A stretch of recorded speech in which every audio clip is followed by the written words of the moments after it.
Hello everyone, welcome to magnet brains Hindi. मैं हूं अंकिता, आपकी इंग्लिश एजुकेटर, और आज मैं आप लोगों के लिए लेकर आई हूं class 9th English bee hive का चैप्टर 6 माय चाइल्डहुड। और आज हम कवर करने वाले हैं इस चैप्टर का एक्सप्लेनेशन पार्ट 2। अगर आपको एक्सप्लेनेशन पार्ट 1 याद है तो ये किसके बारे में है? ये है विंग्स ऑफ फायर यानी एपीजे अब्दुल कलाम की ऑटोबायोग्राफी। और ऑटोबायोग्राफी विंग्स ऑफ फायर में से लिया हुआ एक एक्सट्रैक्ट यानी एक छोटा सा अंश जिसके बारे में हम बात कर रहे हैं, माय चाइल्डहुड, जिसमें एपीजे अब्दुल कलाम ने किसके बारे में बताया है? अपने बचपन के बारे में बताया है। हमने एक्सप्लेनेशन पार्ट 1 जिस नोट पे ख़त्म किया था वो ये था कि उसमें कलाम बता रहे थे कि किसी भी व्यक्ति का जो कैरेक्टर होता है, जो चरित्र होता है, उन किन किन चीज़ों का असर उस पर पड़ता है और उन चीज़ों के असर पड़ने के बाद उस व्यक्ति का एक चरित्र बनता है। और उन्होंने अपनी जो एनवायरनमेंट है, जो उनके परिवार का एक माहौल है, उन्होंने अपने माता पिता से क्या सीखा, उनके घर परिवार में किस तरीके का एक माहौल था, उनके दोस्त किस तरीके के थे, और एक जो सेरेमनी वहाँ होती है, एक फेस्टिवल जो रामेश्वरम में होता है जहाँ पर कलाम का जन्म हुआ था, वहाँ पर एक सेरेमनी होती है, वो होती है राम और सीता की शादी यानी कल्याणम। ये एक सेरेमनी वहाँ होती है। और वो जो आइडल्स होते हैं या भगवान की जो वो मूर्तियाँ होती हैं, मंदिर से लेके जिस जगह शादी होनी है, जो स्थल है, मैरिज साइट है, वहाँ पर नाव से कलाम के पिता ही नाव से उन मूर्तियों को लेकर जाया करते थे। ये सारा उन्होंने एक्सप्लेनेशन क्यों दिया था? वो एक ब्रीफ इंट्रोडक्शन या ब्रीफ बैकग्राउंड बता रहे थे एक ऐसी स्टोरी का जो अब वो आगे बताने वाले हैं कि उनके साथ ऐसा क्या एक इंसिडेंट हुआ था कि उन्हें ये बताने की ज़रूरत पड़ी कि हिंदू और मुस्लिम दोनों ही धर्मों में कोई भी दूरी नहीं थी। हिंदू देवी देवता को एक मुस्लिम व्यक्ति अब अपनी नाव में बिठाकर एक जगह से दूसरी जगह लेकर जाता है, उनके कल्याणम सेरेमनी के अंदर या मैरिज सेरेमनी के अंदर अपना एक कंट्रीब्यूशन देता है, पार्टिसिपेट करता है। ये उन्होंने इसलिए बताया क्योंकि इस तरीके से कोई एक ऐसा इंसिडेंट उनके साथ हुआ, एक एक्सपीरियंस उनके साथ हुआ जो उनके अभी तक के एक्सपीरियंसेस से बिल्कुल ही ऑपोजिट था। आइए देखते हैं क्या है वो एक्सपीरियंस और उसी के साथ हम ये वीडियो आगे बढ़ाते हैं। One day when I was in the 5th standard at the Rameshwaram Elementary School, a new teacher came to our class. I used to wear a cap which marked me as a Muslim, and I always sat in the front row next to Ramnath Shastri, who wore the sacred thread. The new teacher could not stomach a Hindu priest's son sitting with a Muslim boy. In accordance with our social ranking, as the new teacher saw it, I was asked to go and sit on the back bench. अब elementary school का क्या मतलब होता है? जहाँ पे जो बच्चों होते हैं वो 5th स्टैंडर्ड तक की जो स्कूल्स होती हैं, that is known as elementary school. Alright, तो अब ये अब्दुल कलाम अपने बारे में बता रहे हैं कि जब वो 5th स्टैंडर्ड में थे तब उनके साथ एक इंसिडेंट हुआ। क्या इंसिडेंट था वो इंसिडेंट ये था, वो अपने फ्रेंड के साथ, रिमेंबर एक्सप्लेनेशन पार्ट 1 में इन्होंने अपने 3 फ्रेंड्स के बारे में बताया है, जिनमें से एक का नाम क्या है? एक का नाम है रामनाथा शास्त्री, एक का नाम है अरविंदन, और तीसरा फ्रेंड जो है उसका नाम है, मैं नहीं बताऊंगी स्टूडेंट्स। यहाँ आता है आपकी एक छोटी सी एक्सरसाइज का टाइम। यहाँ आपको कमेंट सेक्शन में ये लिखकर बताना है कि आउट ऑफ दोज 3 फ्रेंड्स, 2 के नाम तो मैं यहाँ बता चुकी हूँ, एक का नाम यहाँ लिखा हुआ है, दूसरे का नाम है अरविंदन, तीसरे का नाम आपको लिखकर बताना है और आपको ये भी बताना है वो क्या काम किया करता था। ऑलराइट, ये है आपकी एक छोटी सी एक्सरसाइज और कमेंट सेक्शंस में इसके बारे में लिखना आप बिल्कुल भी नहीं भूलेंगे। ऑलराइट, चलिए आगे बढ़ते हैं। तो रामनाथ शास्त्री और कलाम दोनों साथ में बैठे हुए थे। Now since Kalam was a Muslim, वो जो मुस्लिम है इसलिए उन्होंने अपने सर पे एक टोपी पहनी हुई थी वाइट कलर की, जो कहीं ना कहीं ये सिंबलाइज करती थी कि ये व्यक्ति एक मुस्लिम परिवार से है और मुस्लिम व्यक्ति है। ओके, और जो रामनाथ शास्त्री था उसने पूजा का, या जिसे हम कहते हैं मौली, पूजा का एक धागा पहना हुआ था अपने हाथ में, समथिंग लाइक दिस। ओके, तो ऐसा वो दिखाता है कि ये एक हिंदू परिवार से है। जो टीचर उन्हें उस वक्त क्लास में पढ़ा रहे थे, वो टीचर वहाँ नए टीचर अपॉइंट हुए थे, तो उन्हें बहुत ज़्यादा वहाँ का किस तरीके का माहौल है, किस तरीके का वातावरण वहाँ है, क्या एनवायरनमेंट है वहाँ, और लोगों के बीच में किस तरीके की हार्मनी है, वो जानते ही नहीं थे। अब जब उस टीचर ने एक मुस्लिम और एक हिंदू व्यक्ति को, उन्हें नहीं पता इनके नाम क्या हैं, वो अच्छे से इन्हें जानते भी नहीं हैं, लेकिन जब देखा कि एक हिंदू ब्राह्मण व्यक्ति के साथ एक मुस्लिम व्यक्ति बैठा है, जबकि ये छोटे बच्चे हैं, 5th स्टैंडर्ड का बच्चा कितना ही बड़ा होगा, तो एक हिंदू ब्राह्मण परिवार के बच्चे के साथ एक मुस्लिम बच्चा बैठा हुआ है, तो उस टीचर को ये बात बिल्कुल भी पसंद नहीं आई। और उस टीचर ने क्या किया, उस टीचर ने कहा, कलाम से कहा कि जैसा कि नए शिक्षक ने देखा, हमारी सामाजिक रैंकिंग के अनुसार मुझे पीछे की बेंच पर बैठने के लिए कहा गया।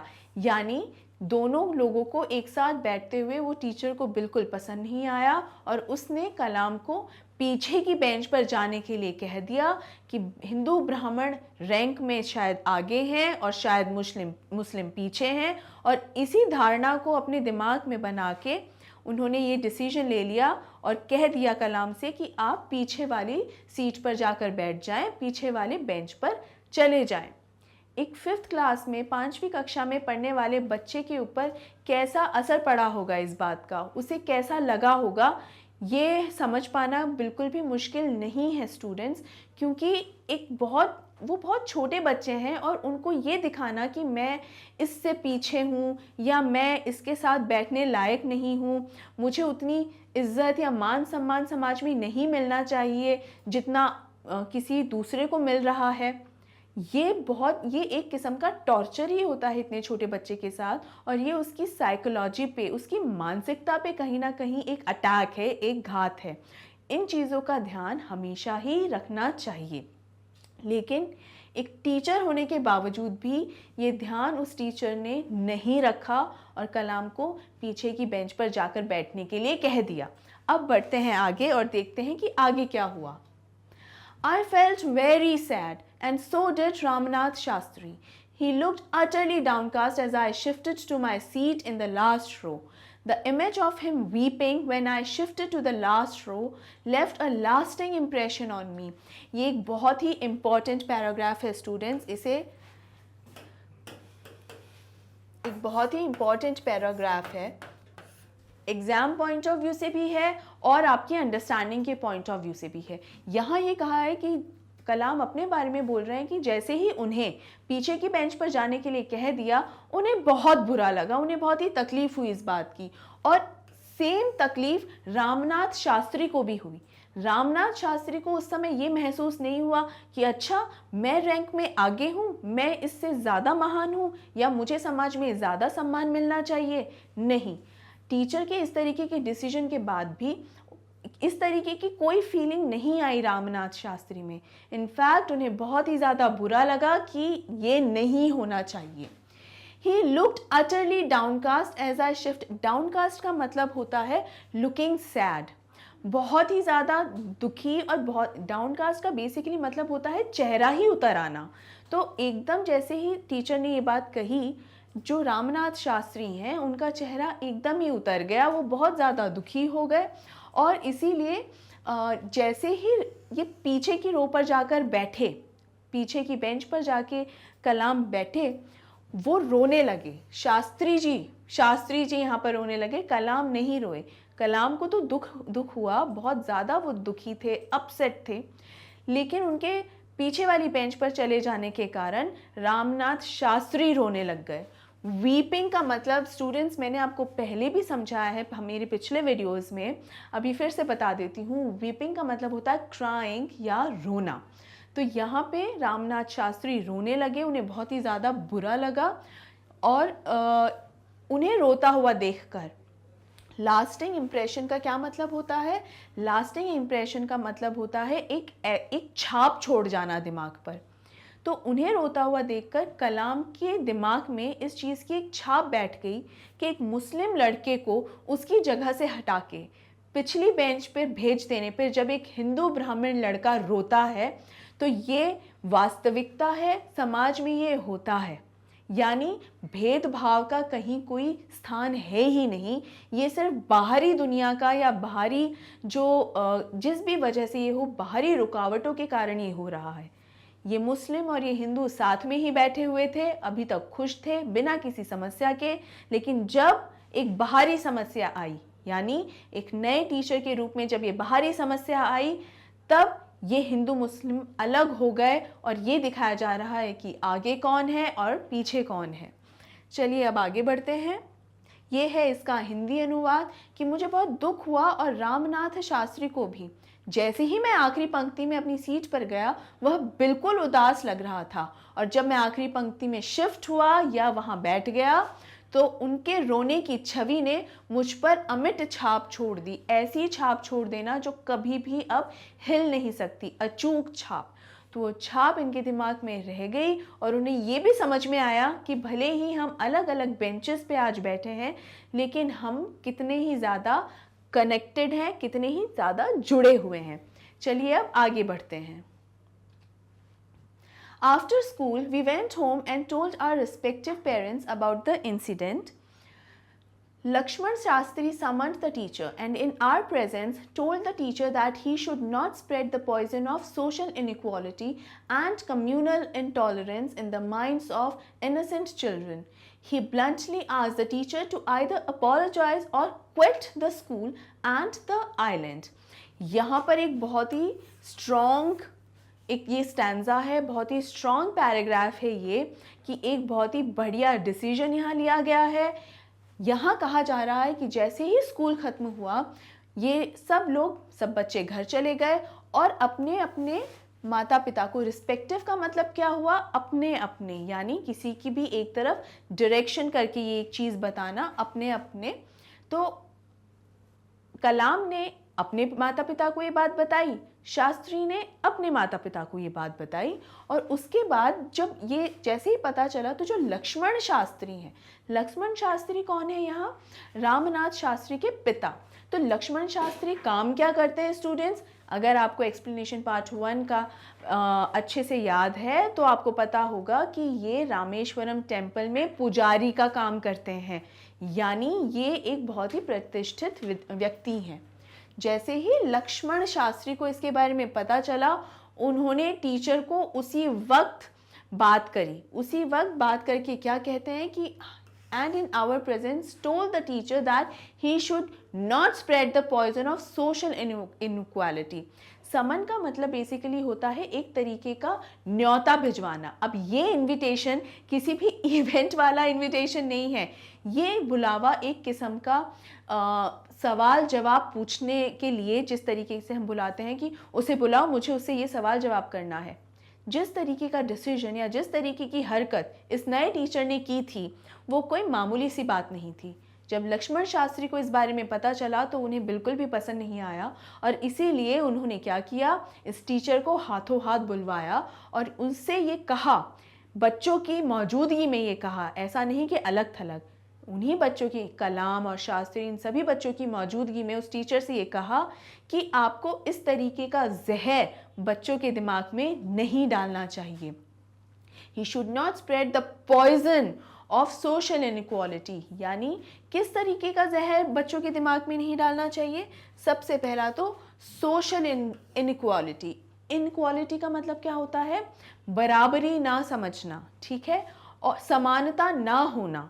और सोशल का मतलब हुआ सामाजिक, यानी सामाजिक तौर पे समान ना होना।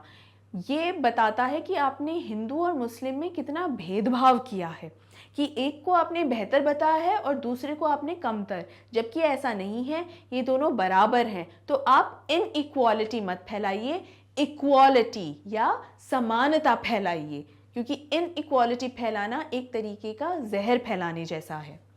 And communal intolerance. Communal intolerance का क्या मतलब होता है?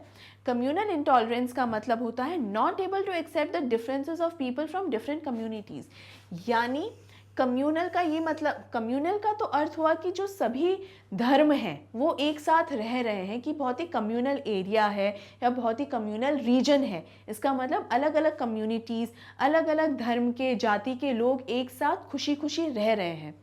इनटॉलरेंस का मतलब है बर्दाश्त ना कर पाना।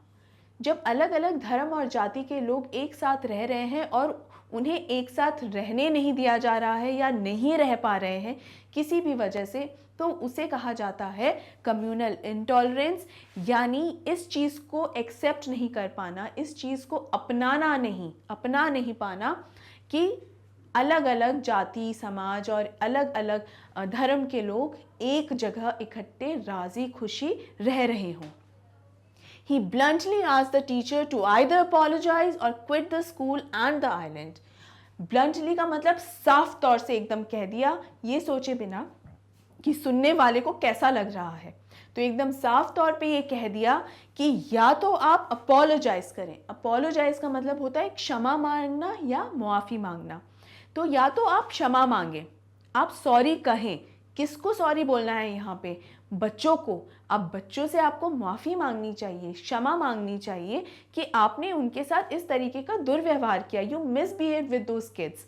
तो या तो आप अपोलोजाइज करें या फिर क्विट कर दें। क्विट मतलब आप अपनी नौकरी छोड़कर और ये जगह, ये जो आइलैंड है, इसे छोड़कर चले जाएं। क्योंकि यहाँ इनके कहने का साफ साफ मतलब यही है कि हमें आपके तरीके का व्यवहार नहीं चाहिए, आपकी तरीके का व्यवहार करने वाला टीचर नहीं चाहिए, और ऐसा व्यक्ति भी यहाँ नहीं होना चाहिए। क्योंकि यहाँ हम सब, चाहे हिंदू हो या मुस्लिम या कोई भी और धर्म समाज का व्यक्ति, बहुत ही खुशी से रह रहे हैं। इसमें किसी भी प्रकार का जहर फैलाने वाला व्यक्ति इन्हें नहीं चाहिए। और इसीलिए लक्ष्मण शास्त्री ने बहुत ही साफ शब्दों में इस टीचर से कहा कि या तो मुआफ़ी मांगिए, क्षमा मांगिए, या इस स्कूल और इस आइलैंड को छोड़कर चले जाइए। ये है इसका एक हिंदी अनुवाद, और इसमें यही बताया गया है कि किस तरीके से लक्ष्मण शास्त्री ने एक बहुत ही स्ट्रॉन्ग स्टैंड लिया है। यहाँ पे स्ट्रॉन्ग स्टैंड लेने का मतलब है कि यहाँ पर उन्होंने अपनी बात को बखूबी रूप से कहा है और बहुत ही बढ़िया एक सपोर्ट किया है एक मुस्लिम फैमिली को। और मुस्लिम फैमिली को सपोर्ट करने की ज़रूरत यहाँ इसलिए ज़्यादा पड़ी स्टूडेंट्स, क्योंकि जो ये टीचर है वो मुस्लिम्स को ही एक हीन भावना से देख रहा है, उन्हीं को इस तरीके से देख रहा है कि ये पीछे की बेंच पर बैठने लायक है, आगे की बेंच पर इन्हें नहीं बैठना चाहिए। ऐसे में एक हिंदू परिवार का ही कर्तव्य बना कि वो मुस्लिम को सपोर्ट करे वहाँ, और उन्होंने खुल के सपोर्ट किया भी। और आज जब विंग्स ऑफ फायर में कलाम ने इस मुद्दे के बारे में बताया, इस चीज़ को एक्सप्लेन कर रहे हैं, तो उन्होंने कहीं ना कहीं एक तरीके से यही करने की कोशिश की है कि एज अ मुस्लिम वो भी हिंदू का कहीं ना कहीं सपोर्ट कर रहे हैं कि जब मुझे ज़रूरत पड़ी तब मुझे हिंदू ने सपोर्ट किया, और आज मैं उस सपोर्ट के बारे में खुलकर पूरी दुनिया को बताऊंगा। ये शायद डायरेक्ट नहीं, लेकिन एक इनडायरेक्ट सपोर्ट ज़रूर है स्टूडेंट्स। आइए देखते हैं आगे क्या हुआ। Not only did the teacher regret his behavior, but the strong sense of conviction Lakshman Shastri conveyed ultimately reformed this young teacher. इसका ये मतलब है कि regret का मतलब होता है पछतावा होना। regret का मतलब है पछतावा होना। तो ना कि सिर्फ जो टीचर हैं उन्हें ना कि सिर्फ पछतावा हुआ कि उसने जो हरकत की, बहुत उन्हें तकलीफ़ हुई कि उन्हें ऐसा नहीं करना चाहिए था। और उन्हें ये एहसास कैसे हुआ? उन्हें ये एहसास हुआ लक्ष्मण शास्त्री का जो कन्विक्शन था। कन्विक्शन का मतलब है कि अपनी बात को, अपनी विचारधारा को बहुत ही स्ट्रांगली, बिना डरे, एकदम साफ सुथरे शब्दों में कहना, एकदम ब्रेवरी के साथ। तो ये जो कन्विक्शन देखा लक्ष्मण शास्त्री के अंदर इस टीचर ने, तो वो देखकर उसे एहसास हुआ कि उसने जो किया वो बहुत ही गलत किया, उसे ऐसा नहीं करना चाहिए था, और उसे इस बात का पछतावा भी बहुत हुआ। और इसीलिए आखिर में ये हुआ कि ये जो टीचर है, जो बहुत ही यंग है, अभी ये टीचर जो है बहुत ही युवा कहना इसको सही होगा, क्योंकि इस एज में ऑल्दो वो एक टीचर है, लेकिन बहुत सारी चीज़ों की मैच्योरिटी अभी तक शायद उसमें नहीं आई है, तो may be is very young. इसको पूरी तरीके से रिफॉर्म कर दिया, यानी पूरी तरीके से बदल दिया गया। तो ये एक बहुत ही अच्छा एक इंसिडेंट है। ऑल्दो इसके अंदर कलाम को एक बहुत ही नेगेटिविटी को फेस करना पड़ा, बहुत ही ज़्यादा एक ऐसा एक्सपीरियंस, ऐसी चीज़ उन्हें एक्सपीरियंस करनी पड़ी जहाँ उन्हें ज़रूर शर्मिंदगी भी हुई होगी, लेकिन जितनी शर्मिंदगी कलाम को नहीं हुई उससे कहीं ज़्यादा बुरा रामनाथ शास्त्री को लगा, और इसीलिए कलाम नहीं बल्कि रामनाथ शास्त्री रोए। और इसी चीज़ को सपोर्ट जिस तरीके से लक्ष्मण शास्त्री ने किया, इस बुरे एक्सपीरियंस को भी at the end of the day इतना बढ़िया एक्सपीरियंस बन के निकाला गया कि वाकई में अलग अलग धर्म, अलग अलग जाति अगर चाहें तो एक जगह अच्छे से राज़ी खुशी रह सकती हैं। आइए देखते हैं आगे क्या होता है। On the whole, the small society of Rameshwaram was very rigid in terms of the segregation of different social groups. Now, what is the meaning of segregation? Segregation का मतलब होता है separate करना या अलग अलग करना।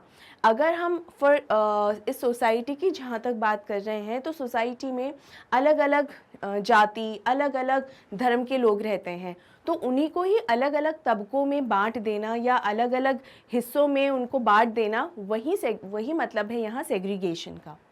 However, my science teacher Shiv Subramanya Iyer, though an orthodox Brahmin with a very conservative wife, was something of a rebel. He did his best to break social barriers so that people from varying backgrounds could mingle easily.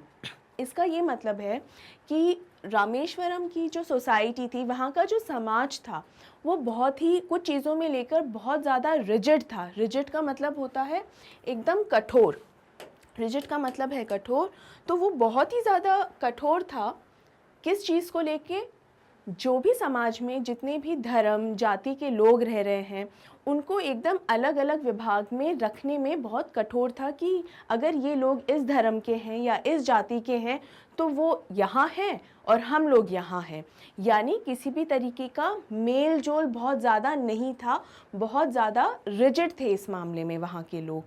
लेकिन उन्हीं के विपरीत APJ Abdul Kalam के एक science teacher थे, उनका नाम क्या था? उनका नाम था सुब्रमण्यम अय्यर। वो हालांकि ऑर्थोडॉक्स थे। ऑर्थोडॉक्स का मतलब होता है अपने धर्म के लिए, अपने रिलीजन के लिए बहुत ही ज़्यादा उसे मानना और उस पर विश्वास करने वाला व्यक्ति। लेकिन ऑर्थोडॉक्स या अपने धर्म पे विश्वास करने का ये मतलब कहीं भी नहीं होता है कि हम किसी दूसरे धर्म को या दूसरी जाति को नीचा दिखाएं। और ये जो साइंस टीचर हैं सुब्रमण्यम अय्यर की भी यही खासियत थी कि वो अपने धर्म में और अपने जाति समाज में तो बहुत विश्वास रखते ही थे, किसी दूसरे की जाति को या धर्म को कभी भी नीचा नहीं दिखाते थे। तो यही इनकी खासियत भी थी। लेकिन इनकी जो वाइफ है, सुब्रमण्यम अय्यर की जो वाइफ है, वो बहुत ही कंजर्वेटिव महिला रही हैं। अब कंजर्वेटिव का मतलब क्या होता है? कंजर्वेटिव का मतलब होता है थोड़ा सा पिछड़ी सोच का व्यक्ति होना, यानी very traditional and holding to old values, यानी पुरानी जो चीज़ें चली आ रही हैं उन्हीं पे ही टिके रहना और समय के साथ जो बदलाव आते हैं उन बदलावों के साथ ना चलना।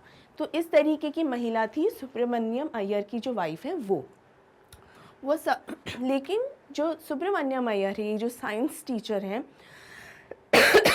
वो एक रिबेल थे। अब रिबेल का क्या मतलब होता है? रिबेल का शाब्दिक अर्थ है बागी होना। बागी यानी बगावत कर देने वाला, ठीक है? बगावत कर देने वाला, बागी बगावत कर देने वाला। तो इसका ये मतलब है कि सुब्रमण्यम अय्यर जो है वो सोसाइटी में, समाज में जो भी ये सब चीज़ें हो रही थी कि सेग्रीगेशन हो रहा है, एक तरीके का विभाजन जहाँ चल रहा है, उसको चैलेंज करने को तैयार थे और उसको चैलेंज किया भी करते थे। लेकिन चूंकि एक साइंस टीचर भी रहे हैं, पढ़े लिखे व्यक्ति भी हैं और समझदार भी हैं, इसीलिए इनका जो तरीका था वो एक बहुत ही अच्छा तरीका था। वो लड़ाई झगड़ा करके किसी चीज़ को सुधारना या किसी चीज़ में अच्छे परिवर्तन लेकर आना, लड़ाई झगड़ा करके वो सब ये नहीं करते थे, बल्कि उनका मानना था कि अगर हमें कोई बदलाव लाना है तो शुरुआत हमेशा अपने खुद के घर से ही करनी चाहिए। चूँकि वो अच्छी तरह से जानते थे कि उनकी वाइफ़ की विचारधारा कैसी है, वो कैसा व्यक्तित्व रखती हैं, इसीलिए उन्हें पता था कि अब आगे उन्हें ऐसा क्या करना है ताकि समाज में ये जो जाति धर्म के नाम पे जो भेदभाव किया जाता है, उसे रोका जा सके। तो इसीलिए उन्होंने शुरुआत भी अपने घर से ही की थी और उनका मानना था कि अगर हमने ये सोशल बैरियर्स हटा दिए, सोशल बैरियर्स का मतलब होता है जितनी भी सामाजिक एक जो दूरी हो जाती है। बहुत सारी चीज़ें ऐसी होती हैं जो समाज में दो लोगों को बस सिर्फ इसलिए क्योंकि उनके धर्म अलग हैं, उनकी जातियाँ अलग हैं, तो अलग अलग हैं, इसीलिए स्टूडेंट्स वो लोग आपस में अच्छे से बात करने में हिचकते हैं और वो एक अंडरस्टैंडिंग आपस में डेवलप नहीं हो पाती है। इसीलिए ये जो एक दूरी होती है वो सोशल बैरियर्स ही हैं। कभी जाति एक सोशल बैरियर बन जाता है, कभी धर्म एक सोशल बैरियर बन जाता है, रंग भेद भी एक सोशल बैरियर बन जाता है। आज के समय में फ़िनेंशियल इश्यूज़ भी एक सोशल बैरियर हो जाता है। तो ऐसे में बहुत सारी चीज़ें होती हैं स्टूडेंट्स जिसकी वजह से ये एक सोशल बैरियर आ जाता है दो लोगों के बीच में। ये कभी नहीं आना चाहिए, ठीक है? और इसी सोशल बैरियर्स को ये हटाना चाहते थे। कौन? सुब्रमण्यम अय्यर। अब देखते हैं इन्होंने इसके लिए क्या किया। यहाँ पर है इसका हिंदी अनुवाद और यहाँ पर यही मैंने समझाया है आपको कि किस तरह समाज में जो दो लोग हैं, जितनी भी समस्याएं आती हैं, बाधाएं आती हैं, जिन वजह से ऐसी बाधाएं जो वास्तविक में होनी ही नहीं चाहिए।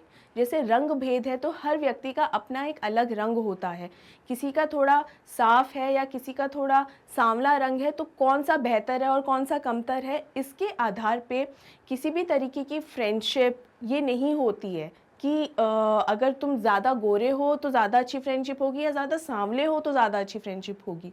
नहीं, ऐसा नहीं होना चाहिए।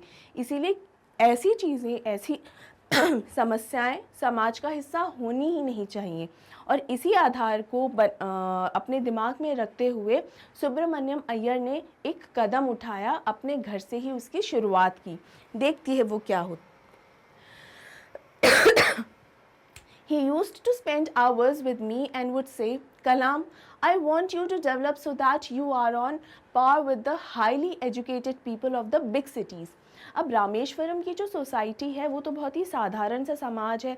साधारण का यहाँ अर्थ है कि एक गांव का एरिया है, तो वहाँ पे बड़े शहरों के अंदर जिस तरीके का रहना सहना है वो यहाँ पर संभव नहीं है।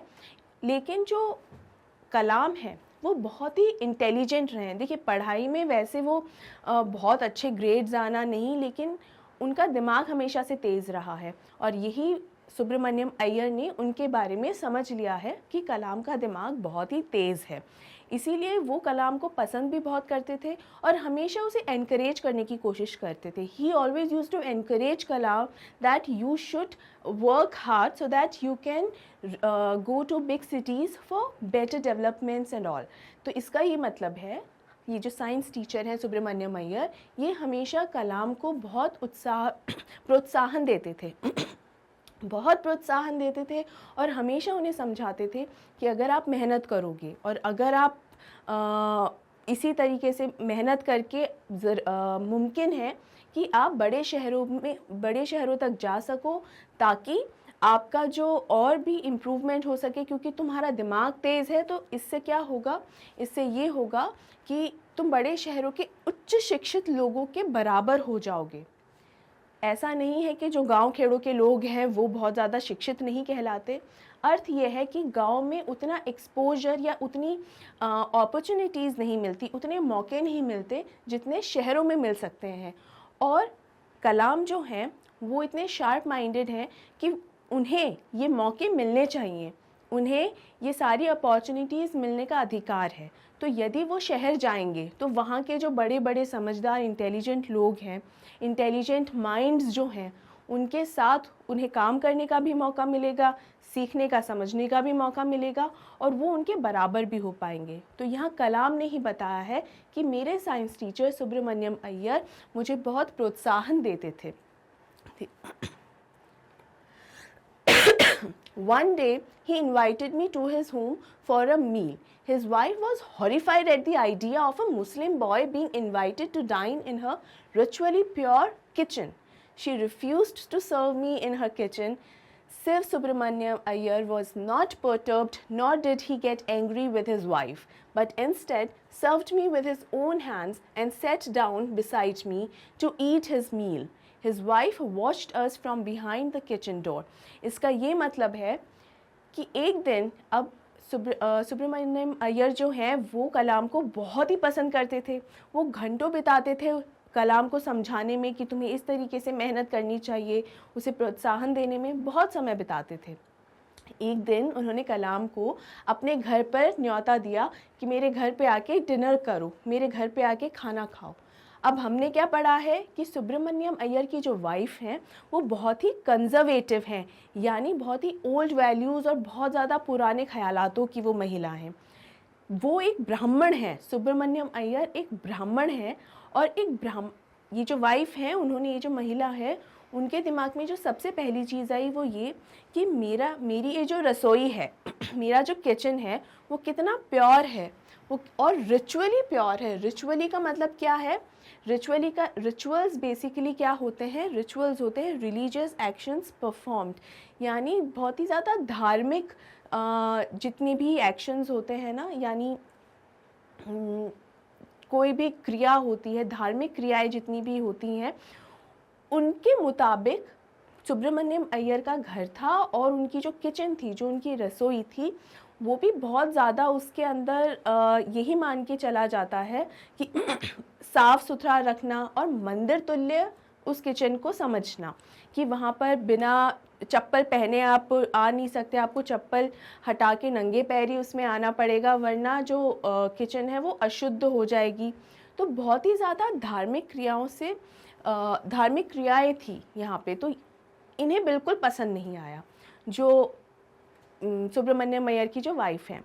और उनके लिए ये बहुत ही दिल दहला देने वाला विषय था कि ऐसे कैसे संभव है कि मैं किसी मुस्लिम को अपने घर में आने दूं, जहां मैं किसी को चप्पल पहनकर भी अपने रसोई में आने की इजाज़त नहीं देती, एक मुस्लिम को कैसे आने दूं.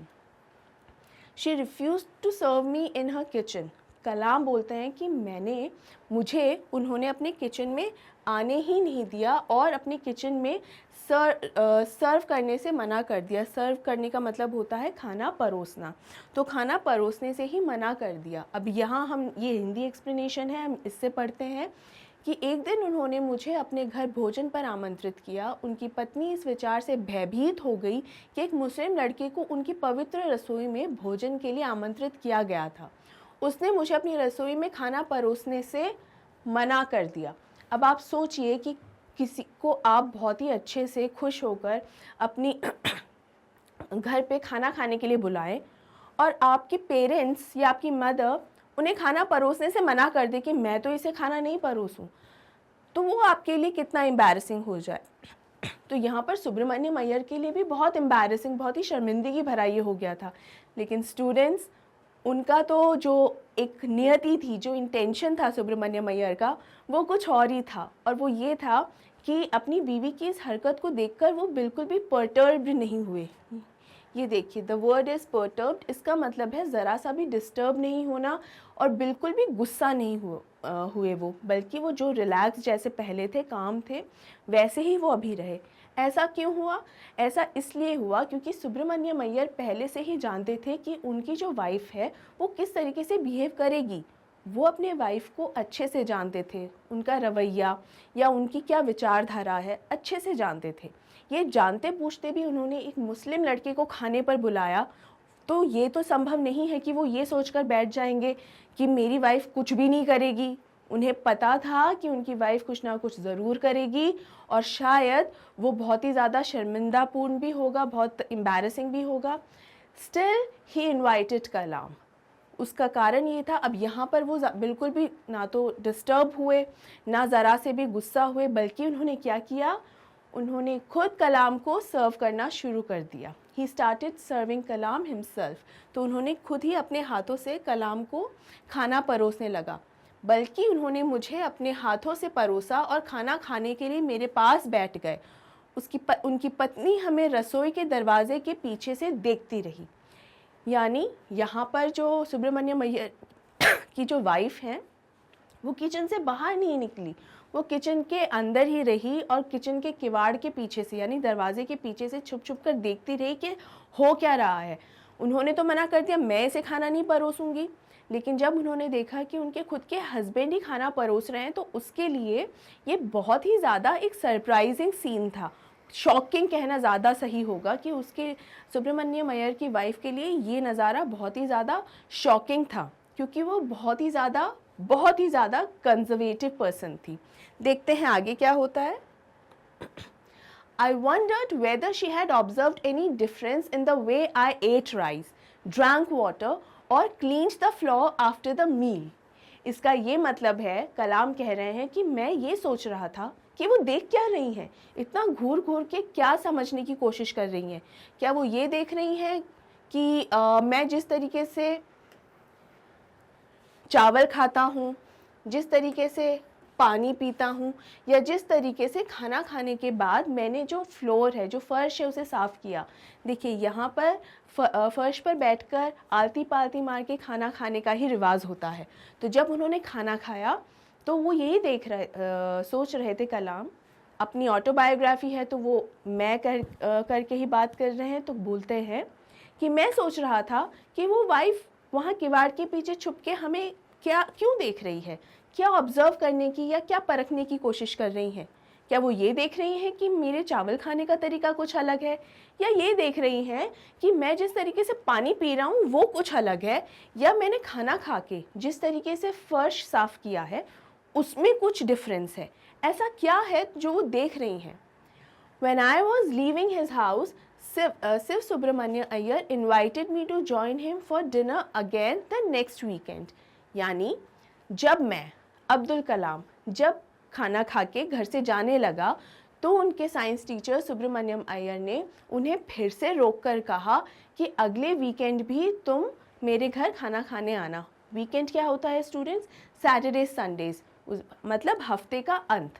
तो वीकेंड पे फिर से डिनर का इनविटेशन दिया कि तुम फिर से खाना खाने के लिए आना। Observing my hesitation, he told me not to get upset, saying, "Once you decide to change the system, such problems have to be confronted." When I visited his house the next week, Shiv Subramanyam Iyer's wife took me inside her kitchen and served me food with her own hands. अब सबसे पहले जान लेते हैं confront का मतलब क्या होता है। कन्फ्रंट का मतलब होता है सामना करना, यानी किसी चाहे दुश्मन पार्टी हो या ऑपोजिशन हो, आप जब उसका सामना करते हैं, डट कर खड़े रहते हैं, उसे ही कन्फ्रंट कहते हैं। तो यहाँ पर जब सुब्रमण्यम अय्यर ने दोबारा कलाम को बुलाया, मैं आपके लिए यहाँ हिंदी अनुवाद लगा देती हूँ। दोबारा खाने के लिए बुलाया तो क्या हुआ? तो हुआ ये कि अभी थोड़ा सा कलाम झिझकने लगे, क्योंकि उन्हें उतना वेलकमिंग नहीं महसूस हुआ, उनका स्वागत अच्छे से नहीं हुआ था। वो बहुत ही ज़्यादा ऑकवर्ड सा फील कर रहे थे वहाँ पे, क्योंकि कलाम को समझ में आ गया था कि जो सुब्रमण्यम अय्यर की जो वाइफ हैं वो नहीं चाहती कि वो वहाँ रहें। अब ऐसे में स्टूडेंट्स, कोई किसी भी तरीके से आपको दोबारा उसी जगह आने के लिए बोलेगा तो शायद आप भी जाना पसंद नहीं करेंगे और बहुत हेजिटेट करेंगे, बहुत ही ज़्यादा झिझकेंगे। और यही सेम स्थिति किसके साथ हो रही थी? अब्दुल कलाम के साथ। लेकिन ये हेजिटेशन इतना ज़्यादा क्लियरली आया उनके चेहरे पे कि इनके टीचर को समझ में आ गया। सुब्रमण्यम अय्यर एक सेकंड में समझ गए कि हाँ, ये जो है कलाम, ये हेजिटेट कर रहा है और ये आना नहीं चाह रहा है। तो ये क्या कहते हैं? ये कहते हैं कि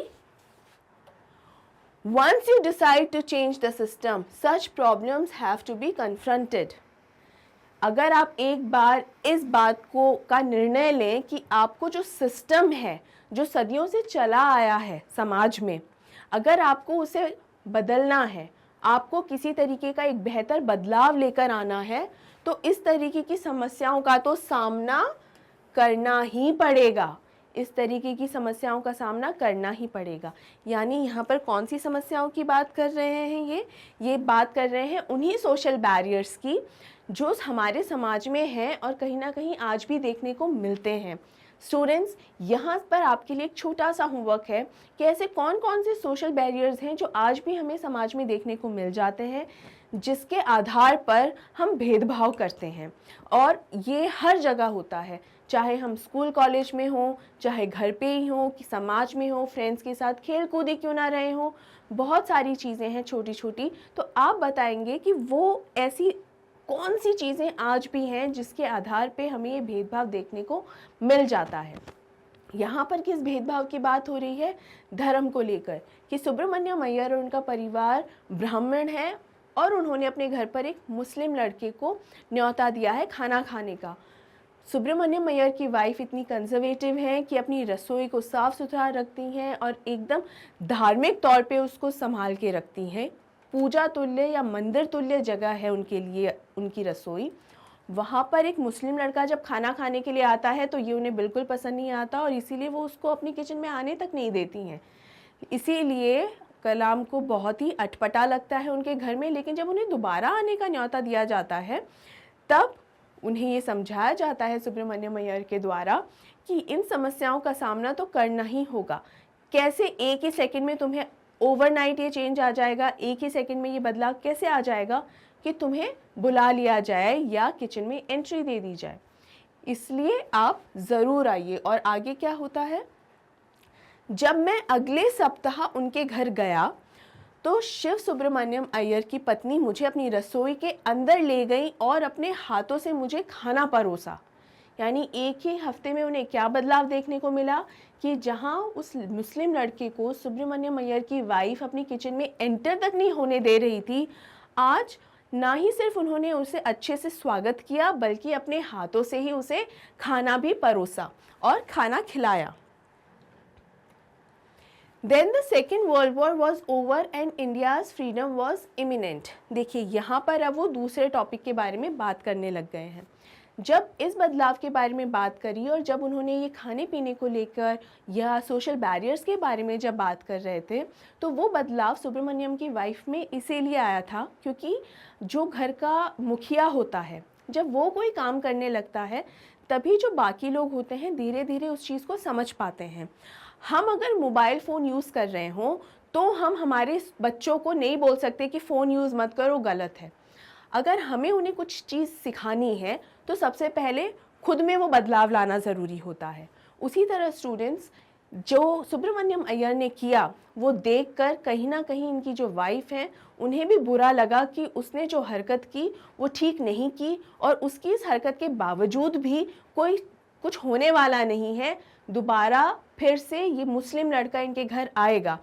जब उन्होंने ये देखा कि इसके खाने पीने में, उठने बैठने में कोई भी डिफरेंस नहीं है, कुछ भी अलग नहीं है, ये उतना ही इंसान है जितना कोई भी ब्राह्मण व्यक्ति होगा, जब ये देखा तो इन्हें ये एहसास हुआ कि सुब्रमण्यम अय्यर की वाइफ को ये लगा कि उन्होंने जो किया है, जो हरकत की है, वो हरकत ठीक नहीं है, बहुत ही गलत है।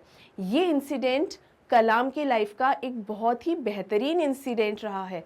बेहतरीन इसलिए क्योंकि इन्हीं इंसिडेंट्स ने, एक ऐसा इंसिडेंट कौन सा हुआ था जो उनके साथ स्कूल में हुआ था जब टीचर ने उन्हें पिछली बेंच पे जाने को कहा, और अब ये धर्म के आधार पर ही दूसरा इंसिडेंट उनके साथ अभी हुआ है। और दोनों ही इंसिडेंट्स के आखिर में क्या होता है कि लोगों को ये एहसास होता है कि अगर इसका धर्म अलग है तो उससे कोई फ़र्क नहीं पड़ता है, ये भी उतना ही घर में वेलकम होना चाहिए जितना कोई और हो। तो ये इंसिडेंट्स इसलिए ज़रूरी हैं क्योंकि कहीं ना कहीं कलाम की पर्सनालिटी, उनका व्यक्तित्व निखारने में इन इंसिडेंट्स का बहुत बड़ा हाथ रहा है। अब यहाँ पे कलाम, चूँकि इनकी ऑटोबायोग्राफी है तो हर पॉइंट में अपना अलग अलग एक्सपीरियंस और अपने अलग अलग समय के बारे में वो बताते जा रहे हैं जो बचपन के दौरान उन्होंने एक्सपीरियंस किए हैं। और अब बात आ रही है सेकेंड वर्ल्ड वॉर के बारे में कि then the Second World War was over and India's freedom was imminent. Indians will build their own India, declared Gandhi ji. अब ये इमिनेंट का क्या मतलब है? इमिनेंट का मतलब होता है जो समथिंग अबाउट टू हैपन, जो होने वाला है या कहीं ना कहीं जो निश्चित है कि ये होगा ही। तो जो सेकेंड वर्ल्ड वॉर है, सेकेंड वर्ल्ड वॉर का टाइम रहा है 1939 से लेके 1944, लगभग 5 से 6 साल ये चला था। और हमें आज़ादी कौन से सन में मिली थी? 1947 में भारत आज़ाद हुआ था। तो यहाँ पे जब सेकेंड वर्ल्ड वॉर जब ओवर हुआ, यानी 44 में जब ओवर हुआ, तब गांधी जी ने ये अनाउंस कर दिया था कि अब इंडिया भी जो है वो आज़ादी के रास्ते पे ही है, यानी भारत को भी अब फ्रीडम मिलने ही वाली है। और गांधी जी ने क्या कहा? Indians will build their own India, यानी अब जो भारतीय हैं वो अपना खुद का भारत बनाएंगे। इसका अर्थ ये है कि अब जो भारत बनेगा, यानी यहाँ के जो अब युवा होंगे या अब जो नए डिस्कवरीज या इनोवेशंस या साइंटिफिक एक्सपेरिमेंट्स जितने भी होंगे वो अब भारत के अपने होंगे। वो जो ब्रिटिश जिन्होंने राज किया था भारत पे, उनके नाम नहीं होंगे कि काम भारतीयों का, लेकिन पूरा क्रेडिट कौन लेकर जाएंगे? Rulers of India. नहीं, अब ऐसा नहीं होगा। तो अब भारतीय अपना खुद का भारत बनाएंगे। डिक्लेयर्ड गांधी जी, ये गांधी जी ने कहा। The whole country was filled with an unprecedented optimism. Unprecedented optimism का क्या मतलब होता है? सबसे पहले ऑप्टिमिज्म को समझें। ऑप्टिमिज्म का मतलब होता है बहुत ज़्यादा पॉजिटिविटी, ठीक है, बहुत ज़्यादा पॉजिटिव, ठीक है। और अनप्रेसिडेंटेड का मतलब होता है events that happen without expecting, यानी एकाएक कोई चीज़ हो जाना जिसके लिए आप प्रिपेयर्ड ना हो। तो ये एकाएक इतनी ज़्यादा खुशी की एक लहर दौड़ पड़ी थी पूरे भारत में कि बिल्कुल भी इस चीज़ की उम्मीद ही नहीं थी कि ऐसा कुछ होने वाला है। और सभी लोग, भारत के जो सभी लोग हैं वो सभी बहुत ही खुश थे। एक किस्म की सकारात्मकता आ गई थी सभी लोगों में। ऑप्टिमिज्म का मतलब होता है सकारात्मकता, हिंदी में अगर हम बात करें तो, और इंग्लिश में ही अगर बोलें तो positivity. I asked my father for permission to leave Rameshwaram and study at the district headquarters in Ramanathapuram. अब यहाँ क्या आया? यहाँ है कि मैंने अपने पिता से पूछा, उनसे आज्ञा ली कि मुझे रामेश्वरम छोड़कर कहाँ जाना है? रामनाथपुरम।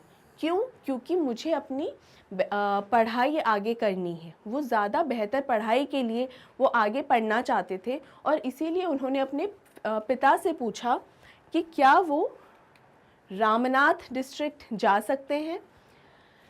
द्वितीय विश्व युद्ध समाप्त हो चुका था और भारत की स्वतंत्रता निकट थी। गांधी जी ने घोषणा की, भारतीय अपना भारत स्वयं बनाएंगे। पूरा देश एक अभूतपूर्व आशावाद से भर गया। मैंने अपने पिता से रामेश्वरम छोड़ने और जिला मुख्यालय रामनाथपुरम में अध्ययन करने की अनुमति मांगी। अब जैसा कि मैंने आपको अबाउट द ऑथर में बताया भी था कि एपीजे अब्दुल कलाम ने बहुत ही हाईली क्वालिफाइड हैं और बेहतर डिग्रीज़ के साथ ये भी है कि उन्होंने देश के सबसे उम्दा इंस्टीट्यूट से अपनी पढ़ाई पूरी की है। और इसमें एक सहयोग उनके पिता का भी है, क्योंकि उनके पिता, उनकी माता हमेशा सहयोग किया है। और ये सहयोग कैसे मिला वो भी हम अभी पढ़ेंगे आगे। लेकिन ये जो एक सपोर्ट होता है, जो फैमिली का सपोर्ट होता है, कि ये अंडरस्टैंड करना कि एक बच्चे की ड्रीम्स क्या हैं, उसके क्या सपने हैं, और उन ड्रीम्स को समझ के उसे सपोर्ट करना एक बच्चे को बहुत ज़्यादा चाहिए होता है। और अभी कलाम को सबसे ज़्यादा अपने पेरेंट्स के सपोर्ट की ही ज़रूरत थी कि वो अपने पढ़ाई को पूरी करने के लिए दूसरे शहर, दूसरी जगह और एक बेहतर जगह जाना चाहते थे। और जब इस चीज़ की परमिशन उन्होंने मांगी तो देखते हैं क्या हुआ। ही टोल्ड मी, ही कौन है? कलाम के फादर, कलाम्स फादर। अब स्टूडेंट्स, इधर उधर जाए बिना आपका एक छोटा सा होमवर्क ये है कि आपको कमेंट सेक्शन में लिखकर बताना है कि कलाम के पिता का नाम क्या है। ये भूलना नहीं है, कमेंट सेक्शन में लिखिए और मुझे बताइए कि इनका नाम क्या है। ऑल राइट, और आगे देखते हैं। He told me as if thinking aloud. Abul, I know you have to go away to grow. Does the seagull not fly across the sun alone and without a nest? He quoted Khalil Gibran to my hesitant mother. Your children are not your children. They are the sons and daughters of lives longing for itself. They come through you, but not from you. You may give them your love, but not your thoughts, for they have their own thoughts. अब यहाँ पर जो है इनके पिता ने जो बात कही है वो बहुत ही ज़्यादा नॉलेजेबल है, हम सभी को समझनी चाहिए।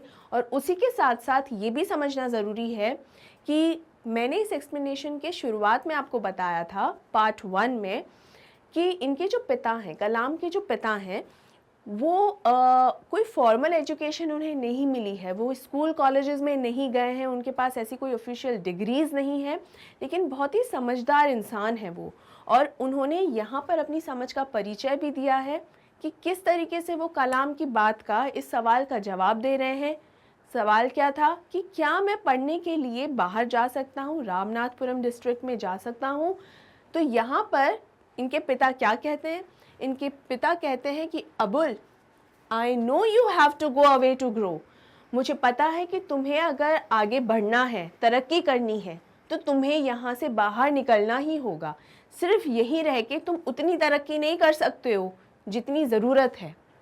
Does the seagull not fly across the sun alone and without a nest?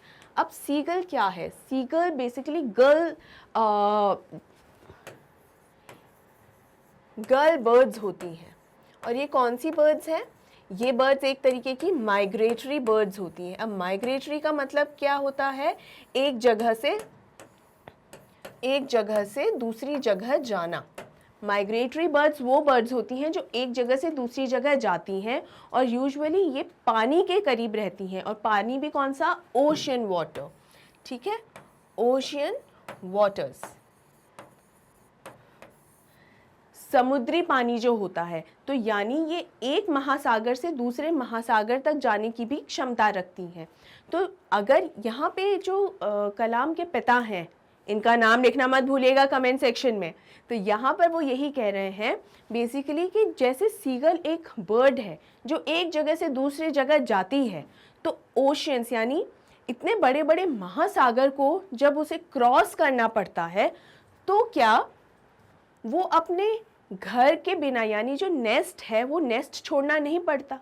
इसका यही मतलब है कि जो अपने एक पक्षी भी अपने घोंसले को छोड़कर एक जगह से दूसरी जगह जब जाते हैं, तो क्या वो यही सोचते रहेंगे, अरे मेरा घर पीछे रह गया, घोंसला रह गया, मैं उस घोंसले को अपने साथ कैसे लेकर जाऊं? नहीं, बल्कि जब जहाँ जा रहे हैं, जहाँ पर भी जा रहे हैं, वहाँ जाके वो अपना एक नया घोंसला बनाएंगे। और यही चीज़ समझा रहे हैं कलाम के पिता कि जिस तरीके से एक सीगल बर्ड जो होती है, देखिए नाम सी बर्ड का नाम बेसिकली सिर्फ गर्ल ही है, GULL। सी जुड़ा ही इसलिए है क्योंकि समुद्री या ओशियन, समुद्री पानी, उसके ऊपर ये उड़ती है। तो यहाँ पर यही समझाने की कोशिश कर रहे हैं कि अगर आपको ग्रो करना है, अगर आपको आगे बढ़ना है, तो आप एक जगह अपने आप को बांध कर नहीं रख सकते। क्या आप अपने घर को छोड़कर जाएंगे तो जहाँ जा रहे हैं वहाँ अपना घर बनाइए, वहाँ अपनी तकदीर बनाइए और वहाँ अपने पैरों को जमाना सीखिए। He quoted Khalil Gibran to my hesitant mother. Now, who is this Khalil Gibran?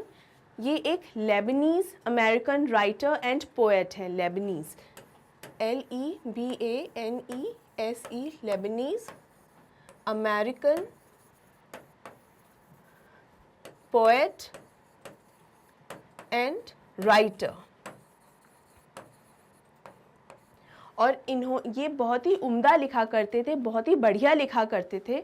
और इनकी कही हुई बात कलाम के पिता ने उनकी मदर को समझाई, यानी कलाम की मदर को ये बात समझाई। अब यहाँ पर एक चीज़ आप ये नोटिस कीजिए कि ये जो खलील गिब्रान है, इनकी किताब की लिखी हुई एक बात, यानी भले ही वो लोग, उन्होंने कोई पढ़ाई लिखाई ना की हो, लेकिन उनके पास नॉलेज ज़रूर था, नॉलेज था। इसीलिए इतने फेमस लेबनीज़ अमेरिकन पोएट और राइटर की बात अब्दुल कलाम के पिता, जिन्होंने बहुत पढ़ाई लिखाई नहीं की है, वो तक जानते थे। लेकिन जब उन्होंने देखा, कलाम के पिता ने देखा कि उनकी वाइफ जो है वो काफ़ी झिझक रही हैं कलाम को अपने से दूर भेजने में। वो डर रही हैं कि उनका बेटा किस तरीके से बाहर सर्वाइव करेगा, कैसे चीज़ें मैनेज करेगा, और मुझसे दूर वो रह पाएगा या नहीं, या मैं भी उससे दूर रह पाऊंगी या नहीं। जब वो ये सब सोच रही हैं, तब खलील गिब्रान की एक बात कलाम के पिता इन्हें समझाते हैं, और वो क्या कहते हैं? Your children are not your children. They are the sons and daughters of life's longing for itself. They come through you but not from you. You may give them your love but not your thoughts, for they have their own thoughts. इसका मतलब ये है कि आपके जो बच्चे हैं वो सिर्फ आपके बच्चे नहीं हैं, वो उनकी खुद की विचारधारा और जीवन के बच्चे हैं। इससे हम ये कहेंगे कि अगर आपने अपने बच्चे पैदा करे तो बस आप ये मत मान के चलिए कि बस वो आपसे ही जुड़े हुए हैं, नहीं, बल्कि वो जीवन से जुड़े हुए हैं, प्रकृति से जुड़े हुए हैं, देश और दुनिया से जुड़े हुए हैं। अगर आप उन्हें सिर्फ अपने तक ही जुड़े हुए रहकर समझ लेंगे तो यानी उनकी जो ग्रोथ होनी चाहिए वो ग्रोथ नहीं ही होगी। They come through you but not from you. आप उन्हें इस दुनिया में लाने का सिर्फ एक जरिया है, एक माध्यम है। आपके माध्यम से बच्चे इस दुनिया में आ सकते हैं, लेकिन वो आपसे होकर नहीं आते। इसका ये मतलब है कि आपके थ्रू, आपके माध्यम से बच्चे दुनिया में आते हैं, लेकिन इसका ये अर्थ नहीं है कि आप उन पर अपना ऐसा अधिकार या ऐसा इख्तियार समझ लें कि अगर बच्चे अपने आप से कुछ करना चाहें तो आप उन्हें रोक दें। आप उनके लिए कुछ भी कर रहे हैं, कहीं ना कहीं वो आपकी जिम्मेदारी है, एहसान नहीं है। You may give them your love but not your thoughts, for they have their own thoughts. इसका ये मतलब है कि आप उन्हें बहुत ज़्यादा लाड चाव कर सकते हैं, उन्हें प्रेम कर सकते हैं, उनका ध्यान या उनका ख्याल रख सकते हैं, लेकिन फिर भी आप उन्हें अपने ख्याल नहीं दे सकते, क्योंकि उनकी जो सोच है, जो सोच और विचारधारा है, वो आप अपने बच्चों में नहीं दे सकते। क्यों? क्योंकि आपके बच्चों की अपने खुद के ख्याल होंगे, उनकी खुद की सोच होगी और उनकी खुद की एक विचारधारा होगी। यानी आपके बच्चे सिर्फ आपके नहीं हैं, वो अपने खुद के जीवन का भी इख्तियार रखते हैं। उन्हें अपना जीवन कैसे जीना है, उन्हें अपने जीवन में क्या करना है, क्या फैसले लेने हैं, इन सब का अधिकार भी आपके बच्चों को होना चाहिए। और यही सब बातें कलाम के पिता ने कलाम की माँ को समझाई। यहाँ पर ये समझ में आता है कि कलाम के पिता वाकई में कितने समझदार और कितने इंटेलिजेंट रहे होंगे, और समय के साथ चलना उन्होंने सीखा है। उन्होंने सीखा है कि किस तरह, जिस तरह हर समय में एक बदलाव आता है, एक परिवर्तन आता है, और हर समय की अपनी एक अलग ज़रूरत है, आवश्यकता है। वो ज़रूरत और आवश्यकता को समझ रहे हैं, और इसीलिए उन्होंने इतने बढ़िया उदाहरण के साथ ये बात अपनी वाइफ को समझाई है कि क्यों कलाम का रामेश्वरम से बाहर जाना ज़रूरी भी है और सही भी है। तो वो ना ही सिर्फ उनको समझाने की ज़रूरत है, यानी यहाँ कलाम को अपने पिता को कन्विंस नहीं करना पड़ा है, बल्कि कलाम के पिता अपनी वाइफ को समझा रहे हैं, उन्हें कन्विंस भी कर रहे हैं और उन्हें रियलाइज़, ये एहसास भी दिला रहे हैं कि कलाम का बाहर जाना बिल्कुल सही है और कलाम की ग्रोथ के लिए, उनके आगे बढ़ने के लिए बहुत ज़रूरी भी है। इनकी ये बात, ये हम सभी को सीखनी चाहिए और समझनी चाहिए, और जिस रास्ते पर हम हैं उस रास्ते पर हमें समझना बहुत ही, आपके एग्ज़ाम्स आ रहे हैं, आपको पढ़ना है, ये आपको मालूम है, लेकिन इस रास्ते पर बने रहना भी आपकी रिस्पॉन्सिबिलिटी है स्टूडेंट्स। उससे डिस्ट्रैक्ट नहीं होना है। खेलना कूदना, एंजॉय करना, वो सब भी लगा रहता है, लेकिन जब एग्ज़ाम सब सर पे हैं तब हमेशा ओवरनाइट स्टडिंग ज़रूरी नहीं है। ऑलराइट, सही समय पे अच्छे से पढ़िए ताकि आप एग्ज़ाम में वो स्कोर कर सकें जो आप हमेशा से, जैसा अपना रिज़ल्ट देखना चाहते हैं। तो जिस तरीके के मार्क्स आप अपने रिज़ल्ट में देखना चाहते हैं, उस तरीके की मेहनत भी आपको करनी ही पड़ेगी। ऑलराइट, इसी के साथ हमारा इस चैप्टर का जो एक्सप्लेनेशन है वो ख़त्म होता है। आई होप आपको ये पूरा चैप्टर बहुत पसंद भी आया होगा, इंटरेस्टिंग भी लगा होगा। मैंने अपनी तरफ से पूरी कोशिश की है इसको आपको बहुत अच्छे से समझाने की। एंड आई एम श्योर ऐसी बहुत सारी चीज़ें इसके दौरान आपको पता चली होंगी जो इंटरेस्टिंग तो होंगी ही, आपको इससे सीखने को भी बहुत कुछ मिलेगा। आई होप स्टूडेंट्स आपको सब अच्छे से समझ में आया होगा। फिर भी कहीं कोई भी डाउट है तो आप कमेंट सेक्शन में कमेंट करके पूछ सकते हैं। और इसी के साथ ये वीडियो यहाँ एंड होता है। और आखिर में मैं आपको बता दूं कि मैग्नेट ब्रेन्स हिंदी आपके लिए लेकर आता है हाई क्वालिटी एजुकेशन और प्रोवाइड कराता है ये सभी के सभी टॉप कोर्सेज, वो भी एकदम free of cost. E notes और ई बुक्स के लिए आपको डिस्क्रिप्शन बॉक्स में लिंक्स भी दिए गए हैं, आप वहां जाके विजिट कर सकते हैं। और अगर आपको वीडियोस को एक्सेस करना है तो उसके लिए आप www.magnetbrains.com पर भी विजिट कर सकते हैं। आप हमें इंस्टाग्राम, टेलीग्राम, फेसबुक या ट्विटर पे भी फॉलो कर सकते हैं, आपको सभी अपडेट्स वहाँ मिलती रहेंगी। अगर आपको ये वीडियो पसंद आया है तो इसे लाइक और शेयर ज़रूर करना है स्टूडेंट्स, और मैग्नेट ब्रेन्स हिंदी को सब्सक्राइब करना तो बिल्कुल भी नहीं भूलना है। Thank you so much.